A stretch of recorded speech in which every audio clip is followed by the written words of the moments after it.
There is almost nothing more universally terrifying than asking your friends and coworkers for money. Oh, yeah. Absolute nightmare for most people. Right. I mean, even if it is for this incredible cause, the moment you transition from, casual conversation to, hey, would you consider donating to my thing? The air in the room just completely changes. It totally does. It gets instantly awkward. It feels intrusive. You feel like you're cashing in social chips.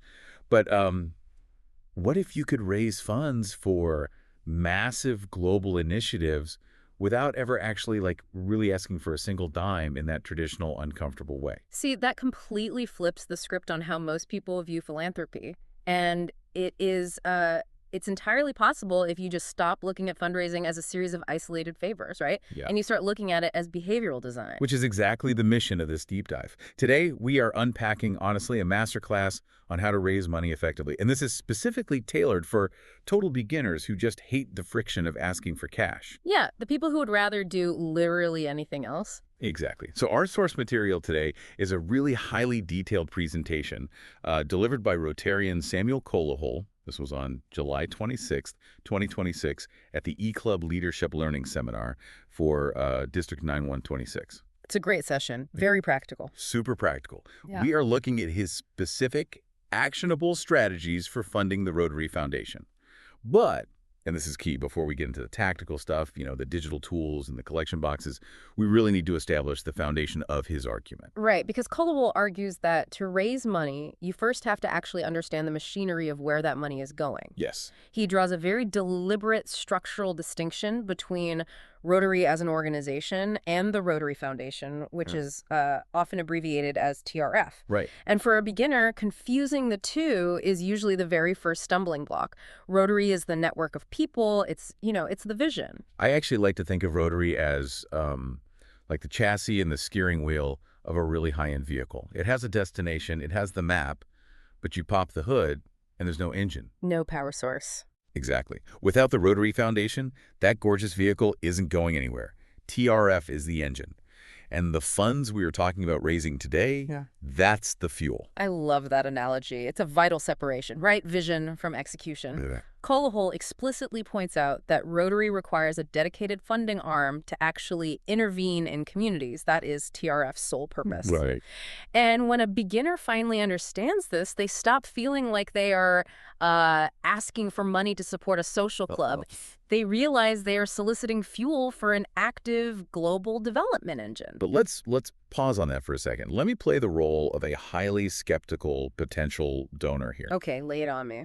Let's say you and I are at a coffee shop. You are a new club member, and you want me to help fuel this engine. I am immediately going to push back. Naturally. I'm going to say, look, every charity promises to change the world. Everyone has a slick mission statement on glossy paper. If I give you my hard-earned money, how do you prove to me that this foundation isn't just, a black hole of administrative fees and overhead? And that exact fear of pushback, that paralyzes most new fundraisers. Oh, completely. They don't want to look foolish defending an organization's accounting practices, which, let's be honest, they probably don't fully understand themselves. Well, I certainly don't want to defend a spreadsheet I haven't read. Right. But Kolawole hands the beginner the ultimate armor against donor skepticism here. You do not have to defend the accounting because independent watchdogs have already done it for you. The Rotary Foundation holds a 15th consecutive 4-star rating from Charity Navigator, and on top of that, an A+ from Charity Watch. Okay, a 15-year streak of the highest possible rating. Let's really analyze what that means operationally. 15 years takes us back through, a global pandemic in 2020. Yeah. Through massive supply chain crises, through multiple periods of intense global inflation. It's wild when you frame it like that. Maintaining pristine financial transparency and keeping administrative overhead macroscopic through those massive economic tectonic shifts is basically unheard of in the nonprofit sector. It really is. It requires just an obsessive level of operational efficiency. Because Charity Navigator isn't just looking at whether you do good deeds. They don't care about the smiles in the brochure. Right, they want the math. Exactly. They are rigorously auditing financial health, accountability, transparency. To hit that 4-star benchmark for a decade and a half proves that the engine is hyper-efficient. It proves that when you put $1 in, that dollar actually reaches the destination. So as a beginner, your pitch completely shifts. You aren't begging, You are presenting data. You are inviting a donor to invest in one of the most vetted, proven philanthropic machines on the planet. Exactly. It's an investment pitch, not a tin cup. But what is that machine actually producing? All right. Kolawole uses a very specific phrase in the seminar, lasting impact. He does. And he defines lasting impact as a change that is significant and is sustained for a very long period of time, which is a critical distinction in the nonprofit world. Yeah. We aren't talking about, dropping off a truckload of bottled water and leaving. That is relief, which is fine, but it's not what TRF does. Lasting impact is development. It is building the well, training the local community to maintain the well, and setting up a microeconomy around the well so it functions for the next 50 years. And to guarantee that level of sustained change, the funds are legally restricted into 7 specific areas of focus. Kolawole maps out this incredibly intricate web of community support. It's very comprehensive. Yeah, so we've got peace building and conflict prevention, disease prevention and treatment, water, sanitation and hygiene, Right. maternal and child health, basic education and literacy, Right. community economic development, and the environment. And what is crucial for a new fundraiser to understand is how deeply interconnected those 7 pillars are. You cannot effectively treat disease in a village without also addressing water, sanitation, and hygiene. Exactly. You cannot improve maternal and child health if you don't have basic education and literacy for the mothers. They feed into each other. It's a systems-level approach. You aren't just funding an isolated project, you are funding an entire ecosystem. Spot on. Okay, so we have the credibility of Charity Navigator, and we understand the systems-level impact of those 7 areas. The beginner is armed and ready. But where do they physically start? Kolawole's first strategy is surprisingly inward-facing. Yeah, he doesn't tell you to go out and cold call people. No, he suggests starting entirely within the club itself, leveraging existing habits. He focuses heavily on creating a low-friction on-ramp. Rather than going out and launching a public campaign, you start by implementing weekly or monthly contributions by members at your regular club meetings. Now, I want to challenge the mechanics of this specific tip, because looking at his notes, he outlines a very particular tracking mechanism. The $5 rule. Yes, the $5 rule. He suggests the club should record individual member contributions and officially credit the individual's TRF account only once those small donations hit a $5 threshold. Right. Administratively speaking, this sounds like an absolute nightmare. Oh, totally. If I am the club treasurer, am I really supposed to track $1 and $2 bills every single week for 50 members until they cross a tiny $5 finish line? Doesn't the volunteer man-hour cost of tracking that loose change outweigh the actual financial benefit? Right. Why not just wait until December and invoice everyone for $100? If you look at it strictly through an accounting lens, you are entirely right. It is administratively heavy. It's annoying. But Kolawole isn't talking about accounting here. He is leveraging behavioral psychology. Okay, how so? Waiting for a $100 check is exactly how organizations lose engagement. A large ask feels like a financial event. Yeah. It requires the donor to budget, to think, to make a distinct decision. Creates friction. A lot of friction. But dropping a single dollar into a pot at a weekly meeting, that bypasses the decision-making center of the brain entirely. It doesn't feel like a sacrifice. It feels like a routine. It feels like buying a coffee. Exactly. By tracking those microdonations up to a $5 threshold and then actively crediting their account, the club is providing constant, low-stakes psychological reinforcement. So it's less about the actual $5 and more about behavioral conditioning. You are training the philanthropic muscle. Precisely. You are fostering a weekly habit of giving. The beginner sees their seemingly insignificant pocket change officially recognized and credited. It builds this undeniable momentum. It's the flywheel effect, like a fitness app that congratulates you for walking 100 steps. It's not a marathon, but it keeps you opening the app. That is a perfect comparison. And Kolawole ties this habit building into existing club culture by mentioning these Sergeant-at-Arms, or SAA, collections. Now, for listeners who might not be deep into local club dynamics, the Sergeant-at-Arms often handles lighthearted club discipline, right? Yeah, it's usually a fun role. They collect small fines if you leave your phone on. Or they collect happy dollars when a member wants to share good news. Kolawole suggests dedicating these specific collections directly to the TRF accounts of the members who consistently participate. Which is brilliant incentive design. He is taking an ingrained cultural quirk, the SAA fines, and hijacking it for global impact. It rewards the members who are already actively engaged in the club's culture by boosting their foundation profile. But dropping a dollar in a jar, I mean, even if it builds great habits, is ultimately too slow to fund massive global initiatives like polio eradication or international peace building.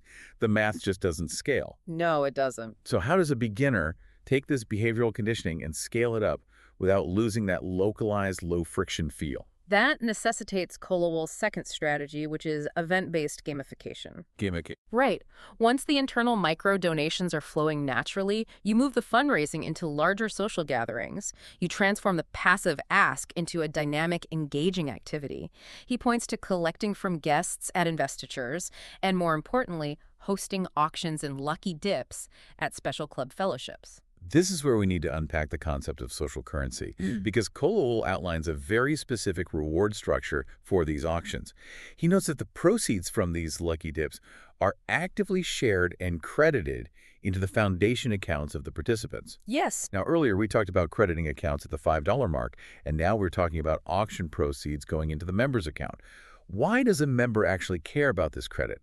Is it just a high score on a spreadsheet? What is the actual aha moment for the donor here? The aha moment is understanding philanthropic equity. In the Rotary ecosystem, your TRF giving record translates into tangible recognition, most notably progress toward becoming a Paul Harris Fellow. Okay. This isn't just a pat on the back. Achieving these recognition levels provides immense social currency within the organization. It signals leadership, it signals commitment, and it signals credibility. I see. So normally when you go to a charity gala, the transaction is totally linear. You bid on a gift basket, you pay $500, the charity gets the money, you get the basket, and the interaction ends. Done and dusted. But Kolawole is suggesting a closed-loop incentive. If you participate in a club auction, a portion of the money you spend is credited to your personal foundation giving record. You are essentially buying a ticket to a fellowship event, getting the entertainment or the auction item, and simultaneously building your own philanthropic resume within the organization. It completely reframes the transaction. You are gamifying the social experience while providing a direct personal benefit to the new member. They aren't just an ATM for the club, they're a working partner building their own status. If I know that participating in a lucky dip accelerates my path to leadership recognition, I'm going to buy 5 tickets instead of 1. Exactly, because it creates deep ownership. And this is a vital lesson for any club leader trying to motivate their team. You don't motivate volunteers by just telling them to work harder. You motivate them by aligning the organization's goals with their personal growth and recognition. That makes total sense. Okay, so we've established the internal habits, and we've scaled it to internal social events using gamified incentives. Right. But both of those strategies still rely on proximity. You have to physically be at the Tuesday meeting. You have to physically be at the fellowship auction. Yeah. Kolawole's third strategy breaks down the walls of the club entirely. How does a beginner raise funds while they're asleep? Now we move into expanding the footprint, digitally and physically. Tell me about it. He provides a dual approach here. On the digital side, Kolawole directs members to utilize a specific platform, Raise for Rotary, which you can find at raise.rotary.org. Okay. This is a turnkey digital solution that empowers individual members to set up their own personalized campaigns, track their goals, and just blast those links across their social media networks. It's the modern, scalable approach. You completely bypass the awkward face-to-face ask by putting the opportunity on a digital platform where people can engage with it voluntarily, from anywhere in the world. Exactly. But here's the fascinating contrast to me. Right next to this hyper-modern digital tool, he champions a wildly physical, old-school method. The collection boxes. Yes, placing TRF collection boxes at the receptions of local hotels, in shops, or in commercial premises. Are physical boxes really still relevant in a world where everyone pays for everything by tapping their smartphone? They are arguably more relevant, but for a completely different psychological reason. The digital platform scales your reach, but the physical box creates ambient awareness. Ambient awareness. Break that down. Think about the placement. Kolawole specifically mentions hotel receptions where fellowships are held. A nice hotel is a trusted, vetted environment. When a physical Rotary collection box sits on that mahogany reception desk, it borrows credibility from the hotel itself. Every time a guest walks past, they see the Rotary wheel. They subconsciously associate it with a premium, trusted space. So even if they don't drop a quarter in the box that day, you are planting a visual anchor. Exactly. You are warming up the donor. When they eventually see your Raise for Rotary digital link on social media 3 weeks later, the organization already feels familiar and established in their mind. Oh, that's smart. Furthermore, Kolawole notes that individual members can take these boxes into their own workplaces. And here's the crucial detail. The funds collected are, once again, credited to that specific member's foundation account. Which brings that closed-loop incentive right back into play. Exactly. The beginner fundraiser is highly motivated to place that box in a high-traffic area, keep it clean, and check on it regularly because it acts as a passive income stream for their own philanthropic profile. You aren't cornering your coworker in the break room, demanding a donation. You are simply providing a passive opportunity, just a silent invitation, to contribute. It allows the beginner to meet potential donors exactly where they are. You have the digital net catching people online, and you have the physical net catching foot traffic in the real world. By offering this entire spectrum of tools, from the $5 meeting threshold to the gamified lucky dips to the passive hotel boxes, Kolawole ensures that any beginner can find a method that aligns with their personal comfort zone. It's brilliant. Stepping back and looking at the totality of this presentation from the District 9126 seminar, the genius of it isn't in some revolutionary new fundraising technology. No, not at all. The genius is in friction reduction. He takes this massive, intimidating global foundation that handles highly complex interventions like disease prevention and community economic development, and he breaks the funding of it down into daily manageable habits. He fundamentally understands the nature of the engine we talked about at the beginning. You do not fuel a massive global machine by dumping one giant bucket of gas into it every 10 years and hoping for the best. Right. You fuel it with a steady, reliable, consistent flow. If the ultimate goal of Rotary is community development, if the goal is truly lasting impact, then the method of funding must mirror that mission. Yes.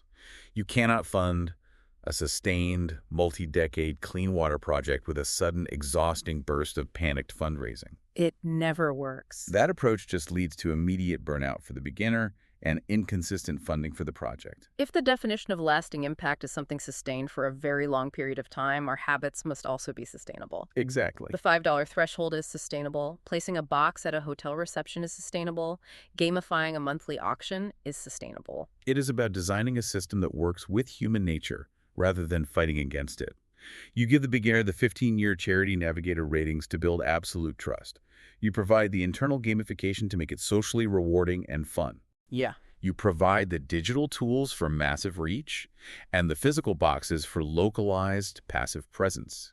It proves to the new club member that they do not need to be a billionaire philanthropist to keep this global engine running. It completely democratizes the process of global change. It empowers the individual by proving that their small, repeated, highly structured actions are the literal fuel for international development. Which brings us right back to where we started, that gorgeous sports car sitting in the driveway.